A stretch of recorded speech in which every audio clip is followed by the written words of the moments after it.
안녕하십니까, 한사도입니다. 오늘은 사또의 10분짤 5번째 시간 가지입금에 대해서 말씀드리겠습니다. 근데 제가 연습을 해보니까 이게 도저히 한 11, 2분에 끝나질 않아서 좀 나눠서 준비를 했습니다. 자, 첫 번째 드릴 말씀의 내용은 가지입금 해도 됩니다입니다. 그동안 많은 대표님들이 가지입금 무조건 하면 안 된다, 뭐 이제 정리하셔야 된다, 이런 얘기가 많이 들으셨잖아요. 근데 저는 해도 된다는 말씀을 드리고요. 두 번째는 대표님들이 가지입금에서 몰랐던 사실, 제가 많이 들었던 얘기들인데요, 그거에 대해서 한번 설명을 드리고요. 세 번째는 가지입금 해결 방법, 또 많이 있는 건 또 해결해야 되니까 에 대해서 말씀을 드려보도록 하겠습니다. 자, 첫 번째, 가지입금 하셔도 됩니다. 제가 법인 세무구조 2의 편에서 거기 보시면 이제 가지입금이 자산증식의 도구라고 말씀을 드렸잖아요. 왜 그런지 한번 설명을 드려보겠습니다. 이걸 알게 된 건 실제로 제 고객들이 제가 가지입금 적게는 3억에서 5억, 많게는 30억, 더 큰 금액도 있었지만 그 정도의 금액을 하러 가보면, 대화를 나누다 보면 대표님들이 실제로 지금 앞으로 드릴 말씀들을 실제로 너무 하셨던 분들이 많습니다. 무슨 얘기냐, 옛날에 한 2억, 3억 했던 것들을 가지입금을 해서 땅을 산다거나, 뭐 그 당시에 뭐 조그만 건물을 산다거나 이랬던 것들이 10년, 10몇 년 지나니까 어떻게 되겠습니까? 10배, 20배 된 거죠. 그래서 2억을 했던 것이 20억이 되고요. 20억을 했던 게 200억이 된 거죠. 근데 지금 정리를 해야 되니까, 근데 거의 부동산 자산이 많다 보니까 정리하기가 좀 힘들어서 부동산 팔기는 좀 그러셔서 가지입금 정리를 요청하시는 거죠. 자, 그래서 가지입금이 자산증식의 도구인 이유 한번 말씀드려보겠습니다. 첫 번째, 법인에 유동자산의 여유가 있는 경우, 그러면서 가지입금이 개인자 자산으로 남는 경우에는, 앞에 말씀드린 바와 같이 남는 경우에는 가지입금을 제가 하십시오라고 말씀드리고 하셔도 된다고 말씀드립니다. 예를 한번 말씀드리면, 대출이 12억이 있는 업체인데요, 가지입금 5억을 이제 발생을 시키거나 있다고 하면 연봉 1억 2천이고, 이때 당기순이익이 2억 이상인 업체는요, 그 법인세 증가분하고 개인 소득세 증가 뒤에 설명을 드릴 텐데 한 1662만 원이 증가합니다. 발생을 합니다. 그럼 이게 얼마냐면 5억에 1662만 원이면 3.32%입니다. 만약에 개인이 그 가지입금 대신에 5억을 은행에서 대출하려면 한 번에 하기도 어렵죠. 갑자기 하려고 하면.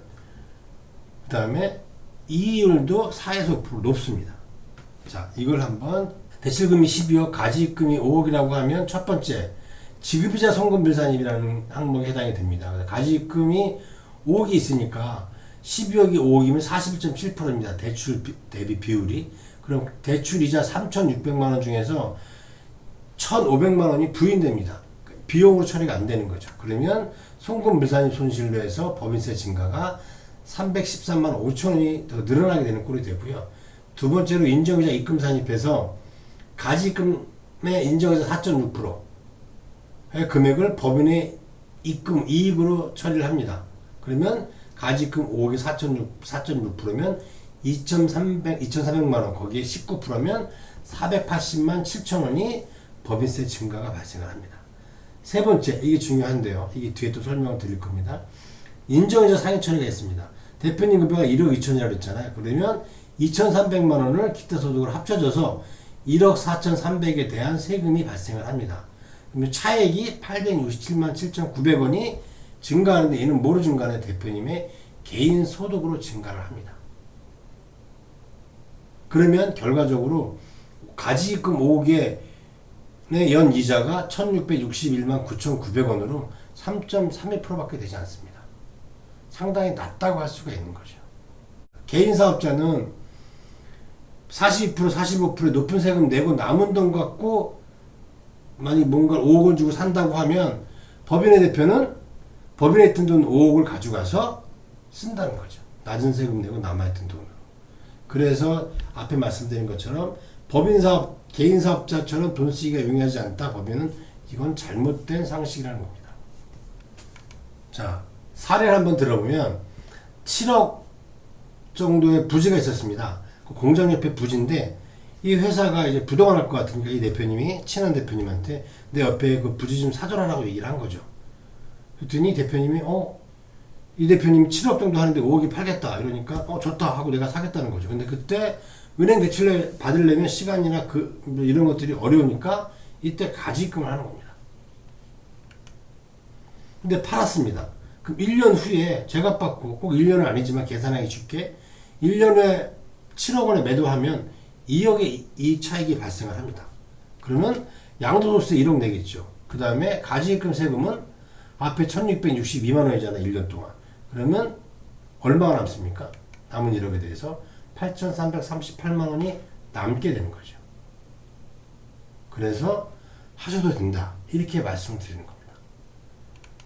사례 두 번째, 자녀에게 현금 증여가 필요할 때, 제가 어떤 대표님 만났더니 이제 아드님이 전세 살고 있던 게 있는데 이제 결혼해서 집을 사주고 해야 되는데 한 대출 조금 받고 2억 정도가 부족해서 자기가 이렇게 뒤로 주려고 한다 이러시더라고요.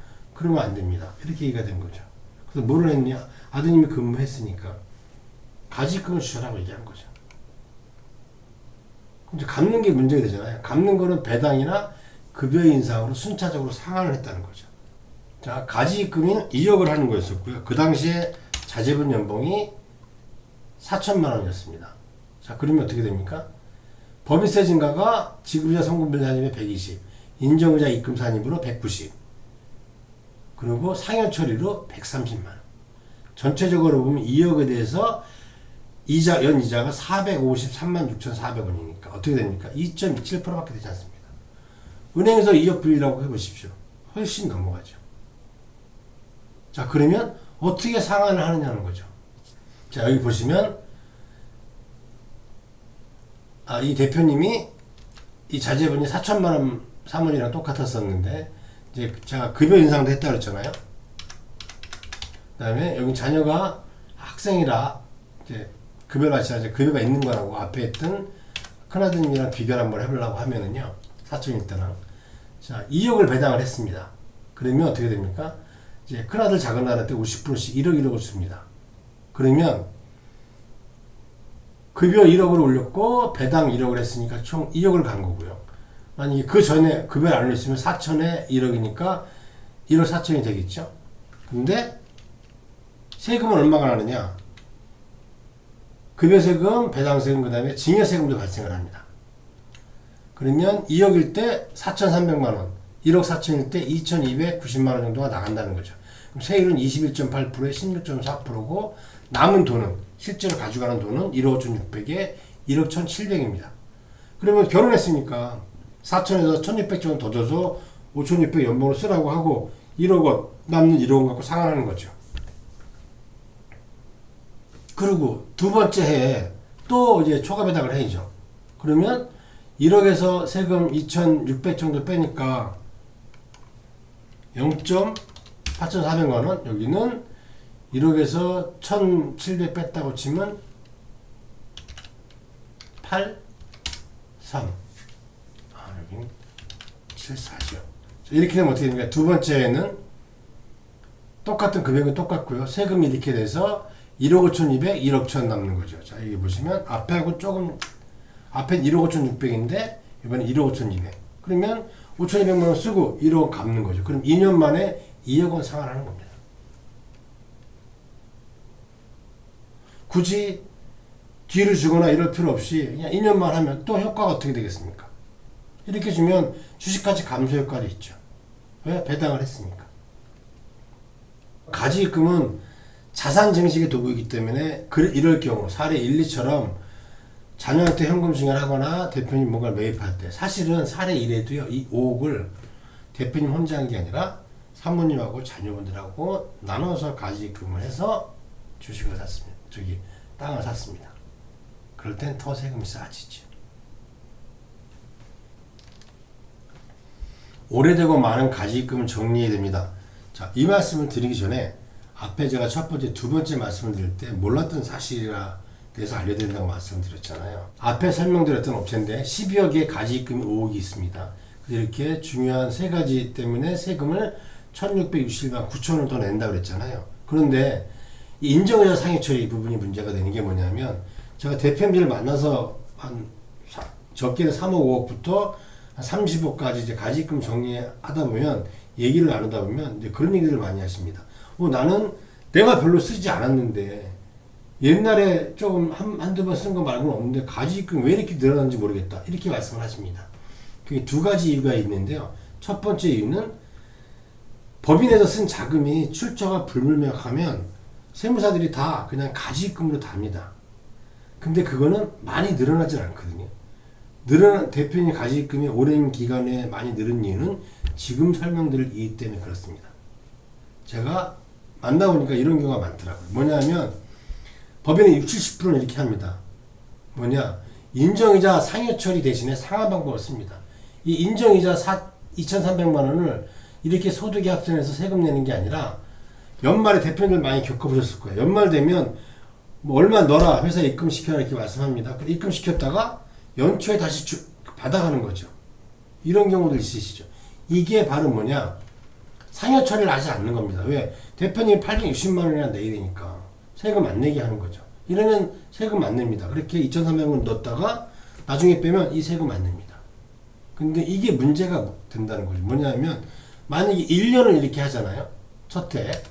그러면 원래대로 인정이자 처리를 하면 가지입금 5개 지출이자가 이렇게 발생을 하잖아요. 그러면 이 금액이 늘어나는데 인정이자 상여처리를 하지 않고 위에 두 가지만 하면 법인세 두 가지만 하면 가지입금이 1년 후에 2,300만 원이 플러스가 돼서 5억 2,300이 됩니다. 지출 이자는 1,400입니다. 작죠? 근데 자 이렇게 해서 2년이 되면 어떻게 되느냐? 또 5억 2,300에 또 4.6%가 붙어서 이때는 2,400이 붙는 거죠. 그래서 5억 4,700으로 늘어납니다. 이렇게 해서 10년을 하면 어떻게 되겠습니까? 7억 8,300으로 늘어납니다. 그러니까 대표님들이 초창기 한번 5억 해놨다가 그냥 놔두고 가는데 연말에 돈 이자 내라 해서 얼마 넣었다가 다시 받고 해서 했는데 10년 되니까 가지입금 5억이 7억 8,300으로 늘어나는 거죠. 이렇게 되면 무슨 문제가 있느냐? 지출 이자는 상여 처리한 게 많습니다. 1억 6,600이고 상환 후에 불출한 건 1억입니다. 그러면 이 소득세 처리는 뭐냐면 이 5억을 상환하지 않고 그냥 소득세를 처리할 때 2억 1,100만 원 정도 내야 되고요. 얘는 7억 8,300이니까 3억 4천입니다. 그럼 10년 후에 총세금이 3억 7,800에 4억 4천이라 최소한 6,200만 원의 손실이 발생하고요. 만약에 상환할 때는 여기는 5억과 지출이자 합치면 6억 6,600, 여기는 7억 8,300과 1억을 합치면 8억 8,400, 2억 1,800, 최대한 손실이 2억 1,800이 발생을 하는 거죠. 그래서 지금 대표님들이 혹시 물어보셔야 돼요. 나는 인정이자를 연말에 갚았다 그러면 그래서 가지입금이 늘어나는 겁니다. 이게 여러분들이 몰랐던 사실입니다. 지금 한번 확인해 보시는 것도 좋을 것 같습니다.